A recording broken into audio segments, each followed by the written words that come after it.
ബി.ജെ.പിയുടെ സംസ്ഥാന അധ്യക്ഷൻ കെ സുരേന്ദ്രൻ ഒരു റെക്കോർഡ് സ്വന്തമാക്കിയിരിക്കുകയാണ്. കേരളത്തിലെ 20 ലോക്സഭാ മണ്ഡലങ്ങളിൽ മത്സരിക്കുന്ന മറ്റൊരു സ്ഥാനാർത്ഥിക്കും സ്വന്തമാക്കാനാവാത്തൊരു റെക്കോർഡാണ് കെ സുരേന്ദ്രൻ സ്വന്തമാക്കിയിരിക്കുന്നത്.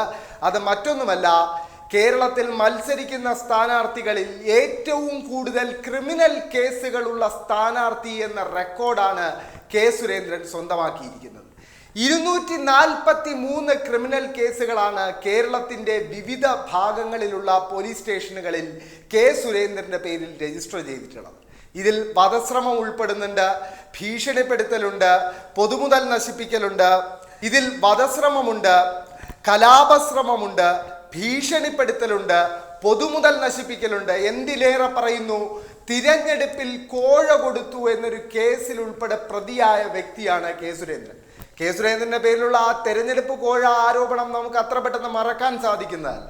അത് സുൽത്താൻ ബത്തേരി മണ്ഡലത്തിൽ മത്സരിക്കാൻ സി കെ ജാനുവിന് കെ സുരേന്ദ്രൻ കൈക്കൂലി നൽകി, പണം നൽകി എന്ന ആരോപണത്തിന്റെ അടിസ്ഥാനത്തിൽ രജിസ്റ്റർ ചെയ്ത കേസാണ്.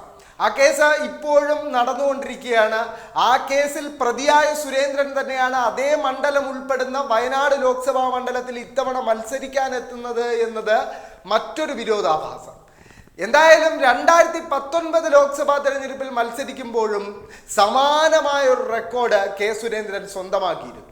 അന്ന് 240 ക്രിമിനൽ കേസുകളായിരുന്നു കെ സുരേന്ദ്രന്റെ പേരിൽ രജിസ്റ്റർ ചെയ്തിരുന്നത്.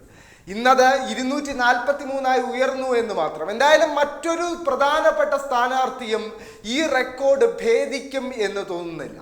ഇപ്പോൾ പുതിയ തെരഞ്ഞെടുപ്പ് കമ്മീഷന്റെ നിയമപ്രകാരം കേസുകളിൽ ഉൾപ്പെട്ട സ്ഥാനാർത്ഥികൾ അവരുടെ കേസിന്റെ മുഴുവൻ വിവരങ്ങളും മണ്ഡലത്തിൽ പ്രചാരത്തിലുള്ള ഒരു പത്രത്തിൽ പ്രസിദ്ധീകരിക്കണം എന്നൊരു നിർബന്ധമുണ്ട്. അതുകൊണ്ട് കെ സുരേന്ദ്രന്റെ പേരിലുള്ള ഈ 243 ക്രിമിനൽ കേസുകളുടെ വിവരങ്ങൾ ഏകദേശം 3 പേജുകളിലായാണ് ബി.ജെ.പിയുടെ മുഖപത്രമായ ജന്മഭൂമി ഇന്ന് പ്രസിദ്ധീകരിച്ചത്. ആ പേജുകൾ ഇപ്പോൾ സമൂഹ മാധ്യമങ്ങളിൽ വലിയ രീതിയിൽ വൈറലാവുന്നുണ്ട്. കാരണം ഇത്രയധികം ക്രിമിനൽ കേസുകളിൽ പ്രതിയായ, ഇത്ര വലിയൊരു ക്രിമിനൽ പശ്ചാത്തലമുള്ള കെ സുരേന്ദ്രനാണോ ബാക്കിയുള്ളവരെ, കേരളത്തിലെ ബാക്കിയുള്ള മലയാളികളെ മര്യാദ പഠിപ്പിക്കാൻ ഇറങ്ങിയിരിക്കുന്നത് എന്നൊരു ചോദ്യം പലരും സമൂഹ മാധ്യമങ്ങളിൽ ചോദിക്കുന്നുണ്ട്. എന്തായാലും ഇത്തരം വിവാദങ്ങളൊന്നും തന്നെ ബി.ജെ.പി നേതാക്കളെ സംബന്ധിച്ചിടത്തോളം ഒട്ടും പുതുമയുള്ള കാര്യമല്ല. ഇതുപോലൊരു വിവാദ നായകൻ ഇപ്പോൾ ബി.ജെ.പി സ്ഥാനാർത്ഥിയായി തൃശ്ശൂരിൽ മത്സരിക്കുന്നുണ്ട്. അത് സുരേഷ് ഗോപിയാണ്. സുരേഷ് ഗോപിയുടെ പേരിൽ നിരവധി വിവാദങ്ങളാണ് കഴിഞ്ഞ കുറച്ച് മാസങ്ങൾക്കിടെ ഉണ്ടായത്. അതിലേറ്റവും പ്രധാനപ്പെട്ട വിവാദം അത് സുരേഷ് ഗോപിയുടെ ശരിയായ മുഖം തുറന്നു കാട്ടുന്ന ഒരു സംഭവമായിരുന്നു. അത് ഒരു കോയമ്പത്തൂർ സ്വദേശിനിയായ സ്ത്രീ അവരുടെ 3 വയസ്സുകാരിയായ ഗുരുതരമായ അപൂർവ രോഗം ബാധിച്ച കുട്ടിക്ക് ചികിത്സാ സഹായം ആവശ്യപ്പെട്ടുകൊണ്ട് സുരേഷ് ഗോപിയുടെ അടുക്കൽ എത്തിയപ്പോൾ സുരേഷ് ഗോപി പ്രതികരിച്ച രീതിയാണ്. സുരേഷ് ഗോപി അപ്പോൾ പറഞ്ഞത് CPMന്റെ സംസ്ഥാന സെക്രട്ടറി MP ഗോവിന്ദനോട് പോയി പറയൂ എന്നാണ്. പക്ഷെ ആ പറഞ്ഞത് ഫലം കണ്ടു. MP ഗോവിന്ദൻ മാസ്റ്റർ ആ വിഷയത്തിൽ ഇടപെടുകയും മന്ത്രി വീണ ജോർജിന്റെ ശ്രദ്ധയിൽ ഈ വിഷയം പെടുത്തുകയും ചെയ്തു. തുടർന്ന് ഈ കുട്ടിയെയും അമ്മയെയും നേരിട്ട് കണ്ട വീണ ജോർജ് എല്ലാ സഹായങ്ങളും വാഗ്ദാനം ചെയ്യുകയും ചെയ്തു. മറ്റൊരു വിവാദം സുരേഷ് ഗോപിയുടെ പേരിൽ ഏറെ ശ്രദ്ധിക്കപ്പെട്ടത്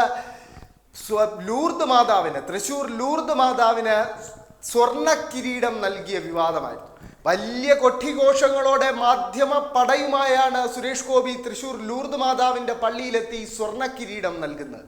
എന്നാൽ പിന്നീട് ഈ കിരീടത്തിൽ സ്വർണം കുറവാണെന്നൊരു ആരോപണവുമായി പള്ളി കമ്മിറ്റിയിലുള്ളവർ രംഗത്ത് വരികയും അവർ ഇതൊരു പരിശോധന ആവശ്യമാണ്, ഇതിൽ എത്ര സ്വർണമുണ്ട് എന്നറിയാൻ എന്ന് പറഞ്ഞുകൊണ്ട് രംഗത്ത് വരികയും ചെയ്തത് വലിയ വിവാദത്തിന് കാരണമായിരുന്നു. അതുപോലെ തന്നെയായിരുന്നു സുരേഷ് ഗോപിയുടെ മാധ്യമപ്രവർത്തകയെ അപമാനിച്ചുകൊണ്ടുള്ള പെരുമാറ്റം. അത് ഏറെ ചർച്ചയായ ഒരു വിഷയമാണ്. മീഡിയ വണ്ണിലെ മാധ്യമപ്രവർത്തകയെ ആവർത്തിച്ച് സുരേഷ് ഗോപി ദേഹത്ത് സ്പർശിക്കുന്നത് നമുക്ക് അന്ന് ദൃശ്യങ്ങളിലൂടെ മലയാളികൾ മുഴുവൻ കണ്ടതാണ്. എന്നാൽ അതിലൊരു മാപ്പ് കൊണ്ടുപോലും ആ സ്ത്രീയോട് ചെയ്ത തെറ്റിന് പകരം ചെയ്യാൻ സുരേഷ് ഗോപി തയ്യാറായിരുന്നു. എന്തായാലും ഇപ്പോൾ കെ സുരേന്ദ്രന്റെ പേരിലെ ഈ കേസുകളുടെ കെട്ടുകൾ പുറത്തു വരുമ്പോൾ അത് ഒരുപാട് ചോദ്യങ്ങൾ ഉയർത്തുന്നുണ്ട്.